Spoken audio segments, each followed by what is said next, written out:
Extra vintage Christmas ornaments equals an adorable assemblage. Welcome to Up All Night DIY. I'm Monica. Thanks for joining me. It's the First Friday Challenge, hosted by my friends Lisa of Our Grey House and Sarah of Jujubee DIY. This month, our fabulous guest host is Tammy of the Rusted Willow. December's theme is Craft Your Stash.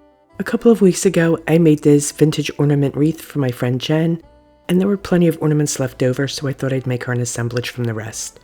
And I'll be using some other things from my stash. Let's get into it. I grabbed a Dollar Tree tin from my hoard. It's cute as it is, but we want a mid-century look, so I'm going to paint it with 2 coats of folk art chalk paint in the color Patina. 2 coats are more than enough really to cover up all of that graphic design that's already on the tin. Also, I pounced a coat of Mod Podge onto the tin to seal the chalk paint. So I designed my pattern in Silhouette Studio, and I cut it from red vinyl. I'm just going to apply my vinyl, Merry Mints, and I have a wee peppermint candy that I cut as well. It's really cute. Now you know I'm going to add stars. That's how I roll. So I'm putting them in wee clusters around the mint. And I'm going to do a couple over here by the words. And the way I do the front, I'm going to do the back of the tin the same exact way. I want to apologize for my voice tonight. I don't know, I'm coming down with a cold, I think. The sides of the tins will get a mint and star clusters. This guy's just a little cockeyed, trying to get him straightened. There we go. And I apply a top coat of Mod Podge to seal the vinyl. With Ceramcoat Watermelon, I'll dry brush the edges to add a wee bit of distressing, anywhere that an old tin might be worn. You know what I mean? I really want to catch that edge at the bottom, and I'm going to add a little bit on the curve of the sides there, because I think that's where a tin would naturally be worn.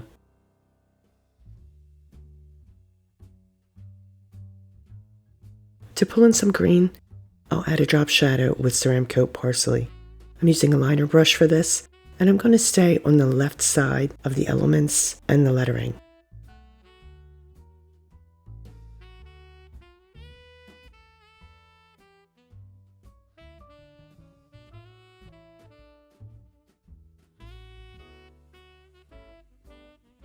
I know the green is a wee bit hard to see.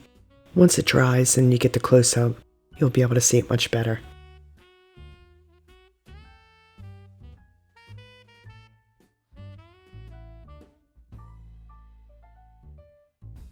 And of course, I'm going to do the same on the sides and the back.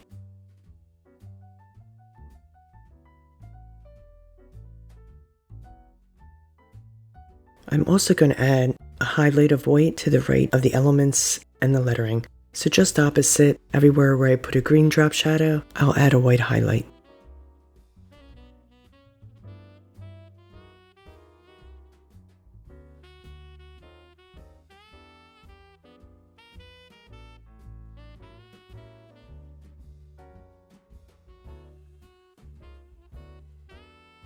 I really feel like the shadowing and the highlights make the lettering pop.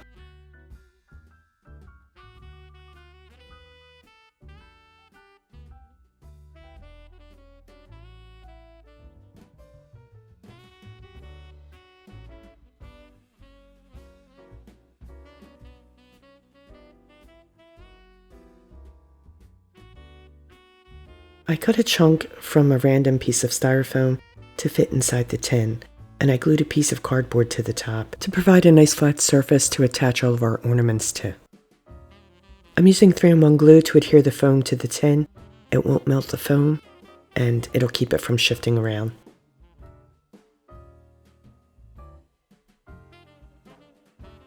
I covered the foam with some quilt batting. I probably should have used glue, but I'm just tucking it around the foam, and that worked out. It's actually quite snug.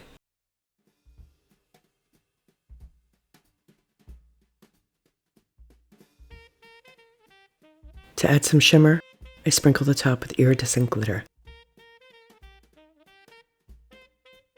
I have here a selection of goodies to create our assemblage. A few Dollar Tree bottle brushes to start. Going to hot glue them in the back to the right. Let's start with a white one. I want to add a wee bit of height to the green one, so I'm going to glue it to this block.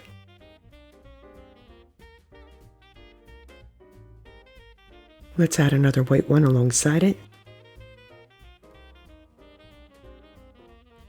I have this bright green gift bow in my stash, which is the same color as the tree, so I'm going to add it on the opposite side for balance.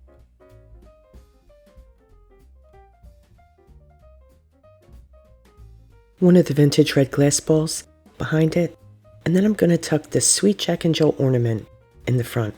I'm going to tuck it right in to that bow. I think along with the block, it adds that feel of, Christmas toys under the Christmas tree. There were a couple of really cute wee Santas in with the ornaments, so I chose this guy, and I gave him a wee candy cane, and I'm going to glue him right here in front of the trees.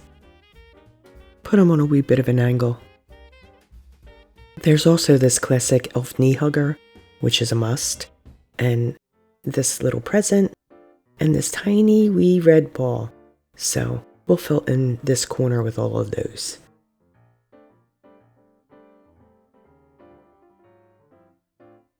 A little hot glue on the elf's butt. Now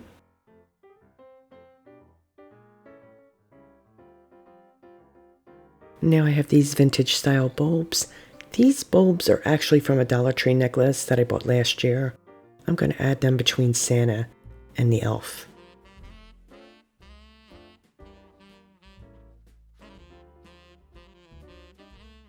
Let's tuck the Prezi in front of the elf. And here's where I burned my fingers yet again.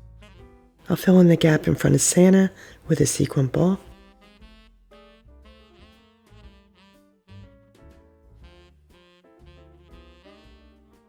The elf will get a couple of candy canes.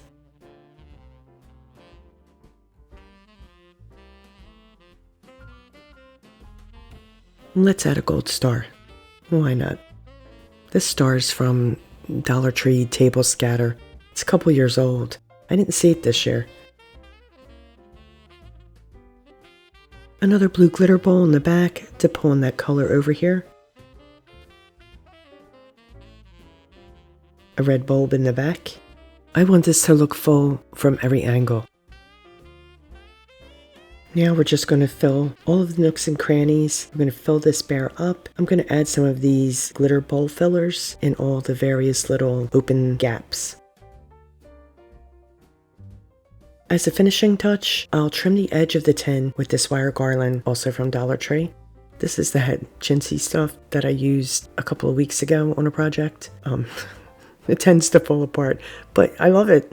I think it's perfect for these vintage type of projects. There we go. We'll snip off the excess. And that's it. Donezo.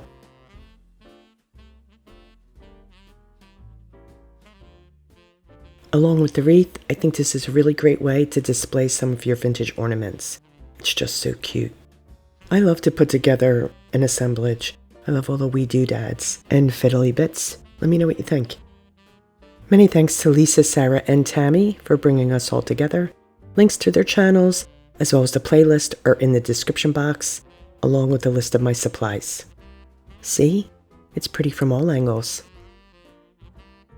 Please like, share, comment, and subscribe, and all that good stuff. Stay creative, my friends. Thanks for hanging with me. See you next time. A ball night with Monica.